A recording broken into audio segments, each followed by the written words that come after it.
আসসালামু আলাইকুম রহমতুল্লাহ। আমি ডাক্তার শাহিদা সুলতানা মিনা বলছি ঢাকা মিরপুর থেকে। ওহো, চুল চুল চুল শুধুই ঝরে যাচ্ছে। এই কথাটা আর শুনতে চাই না।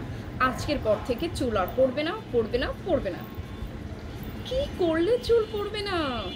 আরে একটু সচেতন হবে, আর কিছুই না। পুষ্টিকর খাবার খেতে হবে, যেমন প্রোটিন। চুলের মূল উপাদান কি জানেন? কেরাটিন। যেমন ডিম, মাছ, মাংস, বায়োটিন, vitamin A, vitamin E, iron.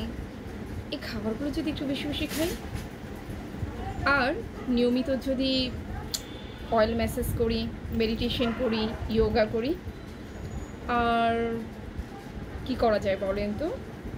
চুলের যত্নের প্রতি যে কাজটা করতে হবে, ভিজা চুল আঁচড়ানো যাবে না, ভিজা চুল নিয়ে ঘুমানো যাবে না, ভিজা চুল খোপা করে রাখা যাবে না, এবং ভিজা চুল বেঁধে রাখা যাবে না। আরেকটা কাজ করতে হবে, রোগীর কারণে যদি চুল পড়ে ডাক্তারের কাছে যেতে হবে। এই কিছু নিয়ম মানলেই আপনার চুল পড়া কিন্তু বন্ধ হয়ে যেতে পারে। আপনারাও একটু সচেতন হন, সুস্থ থাকুন, ভালো থাকুন। বিশ্বাস করেন, আমরা আছি আপনাদের সাথে। আল্লাহ হাফেজ।